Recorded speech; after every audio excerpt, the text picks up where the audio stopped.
मैंने आपको कुछ ऐसे सेंटेंसेस चेंज करना बताए थे जिनमें वोकेटिव केस आता है या कुछ अनावश्यक शब्द जैसे यू सी, वेल आदि आते हैं। तो ऐसे वाक्यों को हम कैसे इनडायरेक्ट स्पीच में बनाते हैं, तो उसी कड़ी में थोड़ा और आगे बढ़ाता हूं।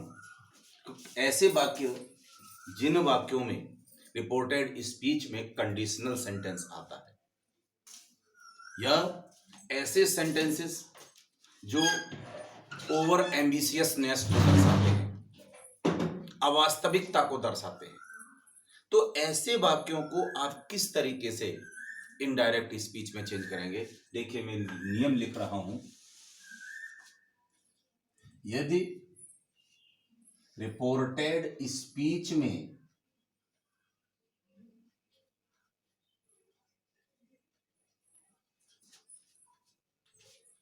कंडीशनल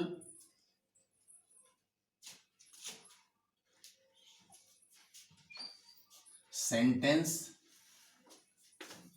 आए या ऐसे वाक्य आए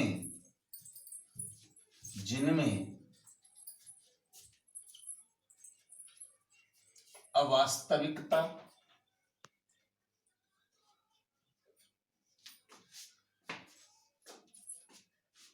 या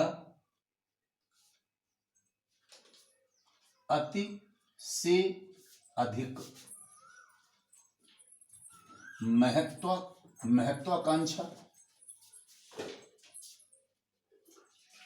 महत्वाकांक्षा ओवर एम्बिशियसनेस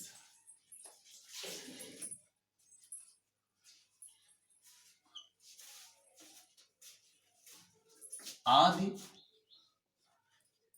का बोध हो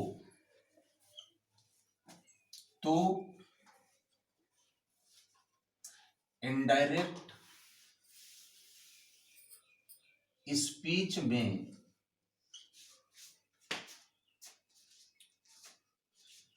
उनके टेंस में कोई परिवर्तन नहीं करते हैं। देखिए, क्या हो, कंडीशनल सेंटेंस हो, इसमें अवास्तविकता दर्शाई जाए या अधिक से अधिक महत्वाकांक्षा या असंभावना, तो ऐसे वाक्यों को जब हम इनडायरेक्ट स्पीच में चेंज करते हैं तो रिपोर्टेड स्पीच की वर्ब के टेंस में कोई परिवर्तन नहीं करते हैं। देखें,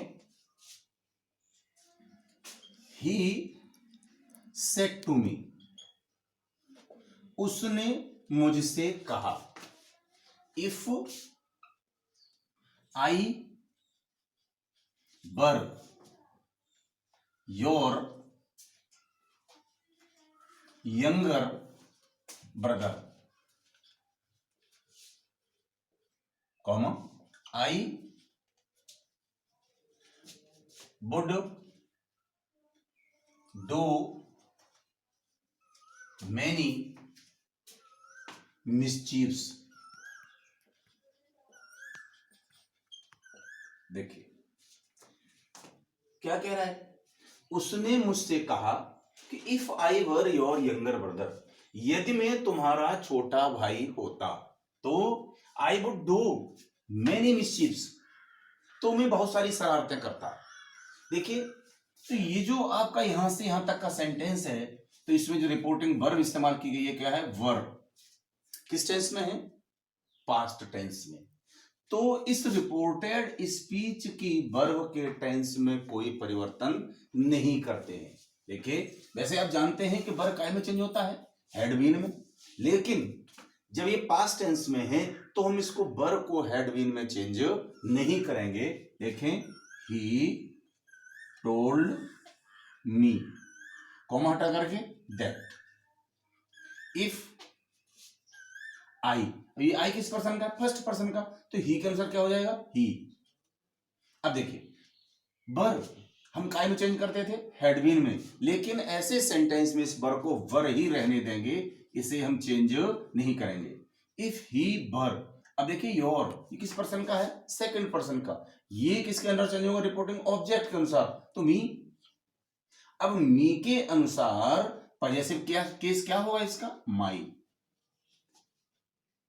क्योंकि यू के अनुसार अपने की अंग्रेजी योर, तो मी आई, आई के अनुसार क्या हो जाएगी? माई। तो if he were my younger brother,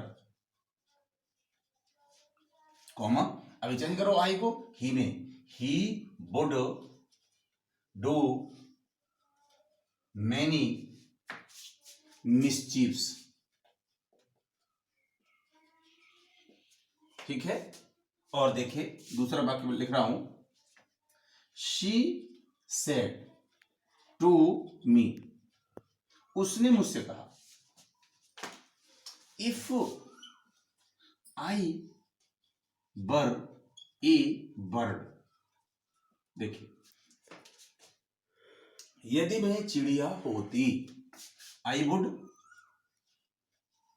fly over गंज डुंडवारा,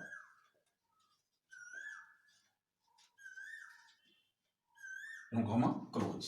देखिए कि उसने मुझसे कहा, if I were A bird, कि यदि मैं चिड़िया होती तो आई वुड फ्लाई ओवर गई नुनवारा, तो मैं गई नुनवारा के ऊपर उड़ती।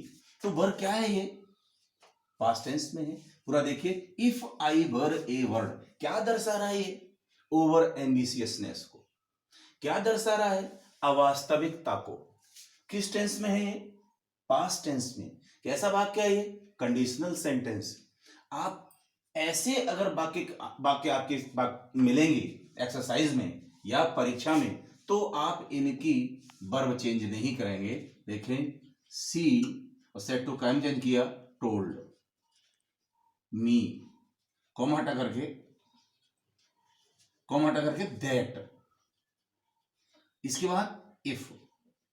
अब देखिए अब आई किस पर्सन का? फर्स्ट, किसके अनुसार? रिपोर्टिंग सब्जेक्ट के अनुसार, तो क्या हो गया? सी वर ए बर्ड। देखिए मैंने कल भी बताया था कि जो चीजें बदलने वाली हैं वही बदलती हैं, ऐसा नहीं कि आप पूरे वाक्य को ही ऑल्टर करके रख दें। आई, फिर देखें आई किसका है? फर्स्ट पर्सन, सी के अनुसार क्या हो जाएगा? सी। बहरहाल आपको प्रोनाउंस चेंज करने के लिए रिपोर्टिंग सब्जेक्ट और रिपोर्टिंग ऑब्जेक्ट बार बार देखना पड़ेगा, क्योंकि जैसे ही वाक्य में आपका प्रोनाउन आएगा फर्स्ट या सेकंड पर्सन का, तो आपको रिपोर्टिंग सब्जेक्ट और ऑब्जेक्ट देखना पड़ेगा। शी वुड फ्लाई ओवर गंज डुंडवारा,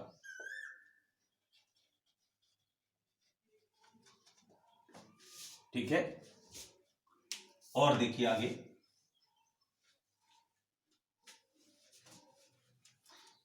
कभी कभी क्या होता है कि कुछ ऐसे वाक्य होते हैं जिनमें कुछ ऐसे शब्द आ जाते हैं, फिर हमें ये सोचना पड़ता है कि हम रिपोर्टिंग वर्ब क्या लगाएंगे। जैसे किसी वाक्य में थैंक यू आ गया, या किसी वाक्य में आई होप या आई एम सॉरी जैसे शब्दों का प्रयोग होता है। देखें दूसरा नियम, यदि रिपोर्टेड स्पीच में थैंक यू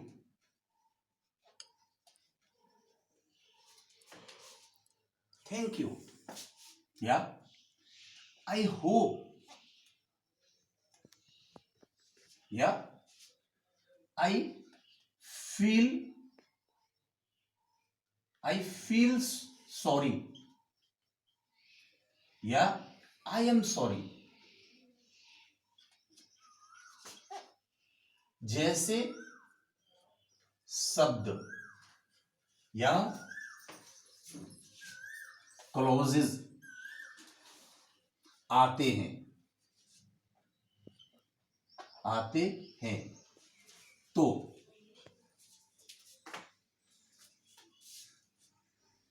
थैंक यू के लिए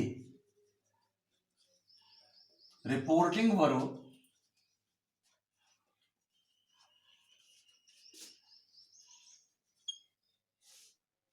थैंक्ड में बदलते हैं।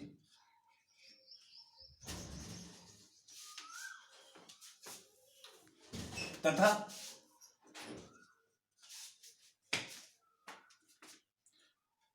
होप को होप्ड में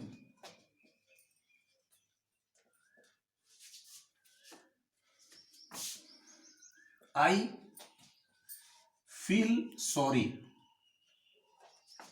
को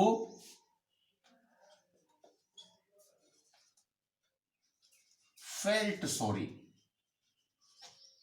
या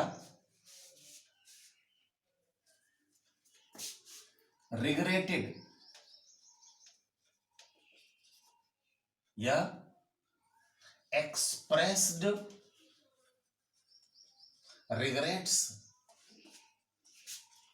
में चेंज करते हैं।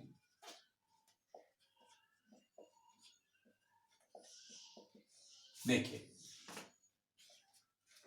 अगर किसी वाक्य में रिपोर्टेड स्पीच में थैंक यू आता है या आई होप आता है या आई फील सॉरी या आई एम सॉरी जैसे शब्द आते हैं, तो थैंक यू के लिए थैंक्ड में, देखिए थैंक यू के लिए रिपोर्ट में क्या लगाते हैं हम, थैंक्ड। और होप के लिए होप्ड, आई फील सॉरी के लिए फेल्ट सॉरी या रिग्रेटेड या एक्सप्रेस्ड रिग्रेट्स में बदलते हैं। देखिए बात लिख रहा हूं, he said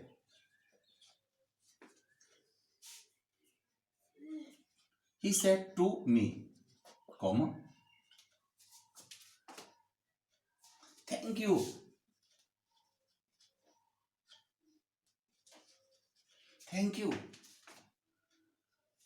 for this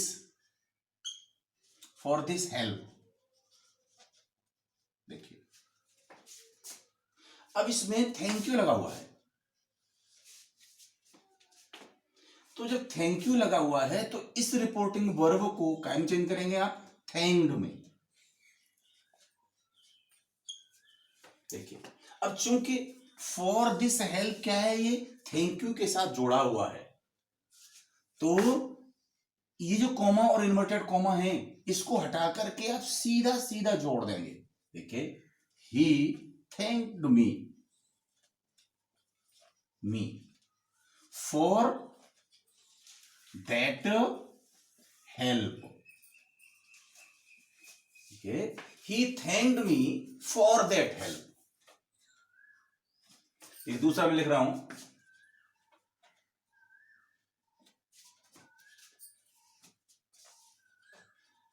Ram said,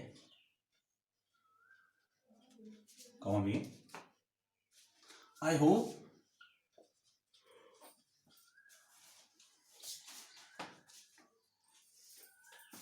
you